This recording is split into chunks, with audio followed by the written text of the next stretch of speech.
Slide layout ಎನ್ನುವುದು ಒಂದು ಆಯ್ಕೆಯಾಗಿದ್ದು ಅದು ಕೆಳಕಂಡದ್ದರಲ್ಲಿ ಇರುತ್ತದೆ. ಫಾರ್ಮ್ಯಾಟ್ ಮೆನುವಿನಲ್ಲಿ ಸ್ಲೈಡ್ ಲೇಔಟ್ ಇರುತ್ತದೆ.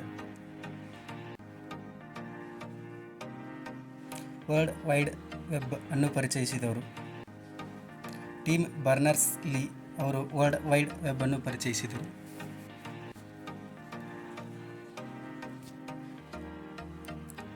ಸಾಫ್ಟ್ವೇರ್ ಅಥವಾ ಹಾರ್ಡ್ವೇರ್ನಲ್ಲಿನ ದೋಷಗಳನ್ನು ಬಗ್ ಎಂದು ಕರೆಯಲಾಗುತ್ತದೆ. ಕಂಪ್ಯೂಟರ್ ವೃತ್ತಿ ಭಾಷೆಯಲ್ಲಿ ಇದಕ್ಕಿರುವ ಇನ್ನೊಂದು ಹೆಸರು glitch.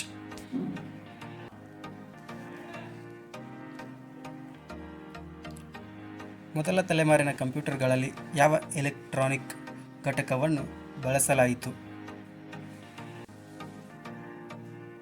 Vacuum tubes.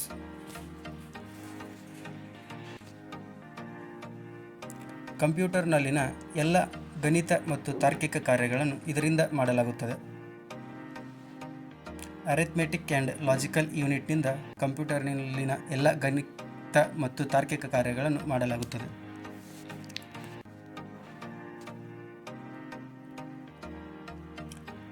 MS-DOS operating ಸಿಸ್ಟಮ್ನ ಪ್ರೋಗ್ರಾಮರ್ ಯಾರು? MS-DOS ಆಪರೇಟಿಂಗ್ ಸಿಸ್ಟಮ್ನ ಪ್ರೋಗ್ರಾಮರ್ ಟಿಮ್ ಪ್ಯಾಟರ್ಸನ್ ಆಗಿದ್ದರು.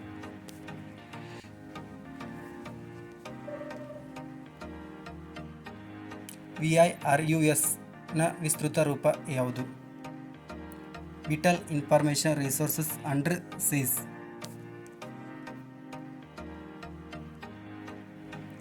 ಕಂಪ್ಯೂಟರ್ ವಿಜ್ಞಾನದ ಪಿತಾಮಹ ಯಾರು? ಅಲನ್ ಟ್ಯೂರಿಂಗ್ ಇವರು ಕಂಪ್ಯೂಟರ್ ವಿಜ್ಞಾನದ ಪಿತಾಮಹರಾಗಿದ್ದಾರೆ.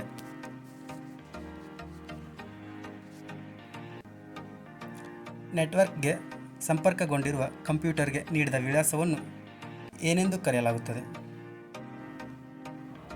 ನೆಟ್ವರ್ಕ್ಗೆ ಸಂಪರ್ಕಿಸಿಕೊಂಡಿರುವ ಕಂಪ್ಯೂಟರ್ಗೆ ನೀಡಿದ ವಿಳಾಸವನ್ನು IP ವಿಳಾಸ ಎಂದು ಕರೆಯಲಾಗುತ್ತದೆ.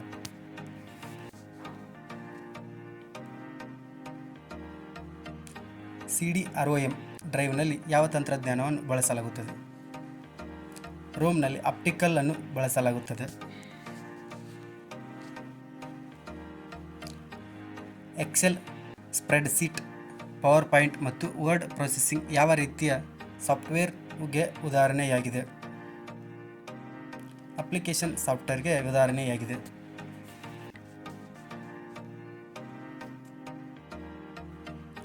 ಸಂಪೂರ್ಣ ಡಾಕ್ಯುಮೆಂಟನ್ನು ಆಯ್ಕೆ ಮಾಡಲು ಯಾವ ಕೀಯನ್ನು ಬಳಸಲಾಗುತ್ತದೆ? ಸಂಪೂರ್ಣ ಡಾಕ್ಯುಮೆಂಟನ್ನು ಆಯ್ಕೆ ಮಾಡಲು Ctrl+A ಅನ್ನು ಬಳಸಲಾಗುತ್ತದೆ. ಡಾಕ್ಯುಮೆಂಟ್, ಎಕ್ಸೆಲ್ಸ್, PPT ಮತ್ತು HTML ಇದಕ್ಕೆ ಉದಾಹರಣೆಗಳು. ಫೈಲ್ ಎಕ್ಸ್ಟೆನ್ಷನ್ಗೆ ಉದಾಹರಣೆಯಾಗಿದೆ. ಎಕ್ಸೆಲ್ ಪ್ರೋಗ್ರಾಂನಿಂದ ಯಾವ ರೀತಿಯ ಫೈಲನ್ನು ರಚಿಸಲಾಗಿದೆ? ವರ್ಕ್ಬುಕ್ ಫೈಲನ್ನು ರಚಿಸಲಾಗಿದೆ.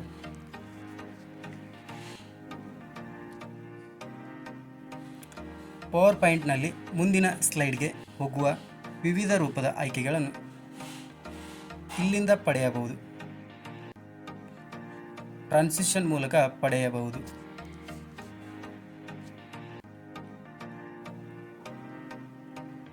Email stands for electronic email. ಕಂಪ್ಯೂಟರ್ನ ಮೆಮೊರಿಗೆ ಸಂಬಂಧಿಸಿದ ಆರೋಹಣ ಕ್ರಮದಲ್ಲಿರುವ ಆಯ್ಕೆಯನ್ನು ಗುರುತಿಸಿ. ಮೊದಲು KB, ಆಮೇಲೆ MB, ಆಮೇಲೆ GB, ಆಮೇಲೆ TB. KB ಅಂದರೆ ಕಿಲೋಬೈಟ್, MB ಅಂದರೆ ಮೆಗಾಬೈಟ್, GB ಅಂದರೆ ಗೀಗಾಬೈಟ್, TB ಅಂದರೆ terabyte.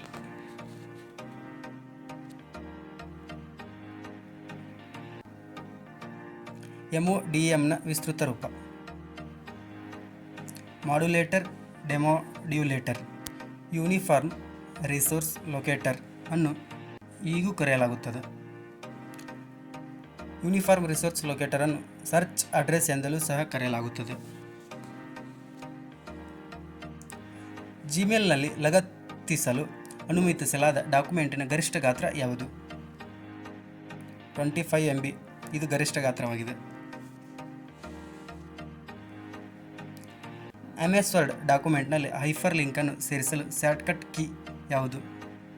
Ctrl+K.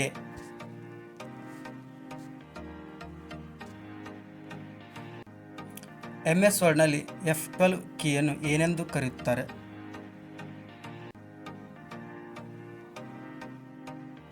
File save as.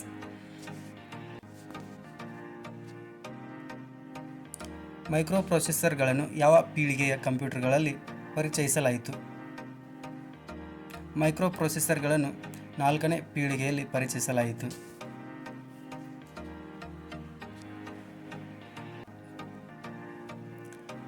MS ವರ್ಡ್ನಲ್ಲಿ ಒಂದೇ ಪತ್ರವನ್ನು ಬೇರೆ ಬೇರೆ ವ್ಯಕ್ತಿಗಳಿಗೆ ಕಳುಹಿಸಲು ಇದು ನಮಗೆ ಅನುವು ಮಾಡಿಕೊಡುತ್ತದೆ. ಮೇಲ್ ಮರ್ಜ್ ಮಾಡಿಕೊಡುತ್ತದೆ.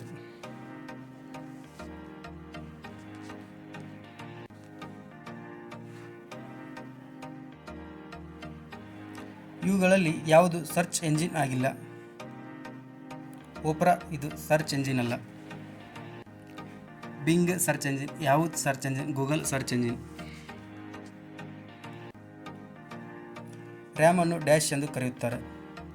ರ್ಯಾಮ್ ಅನ್ನು ಟೆಂಪರರಿ ಮೆಮರಿ ಎಂದು ಕರೆಯಲಾಗುತ್ತದೆ. ಇಮೇಲ್ ಪಡೆಯುವವರ ಗುರುತನ್ನು ಮುಚ್ಚಿಡಲು ಈ ಕೆಳಗಿನ ಯಾವ ತಂತ್ರ ಬಳಸಲಾಗುತ್ತದೆ?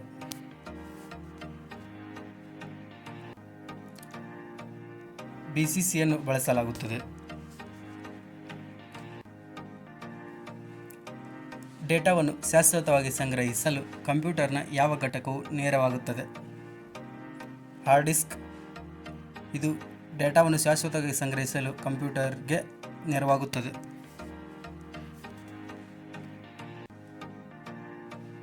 PDFನ ವಿಸ್ತೃತ ರೂಪ ಯಾವುದು? Portable document format. ಇದು PDFನ ವಿಸ್ತೃತ ರೂಪವಾಗಿದೆ. ಕಂಪ್ಯೂಟರ್ನಲ್ಲಿನ ಮೌಸ್ನ ಕಾರ್ಯವೇನು? ನ್ಯಾವಿಗೇಟ್ ಮಾಡಲು ಮೌಸನ್ನು ಉಪಯೋಗಿಸಲಾಗುತ್ತದೆ.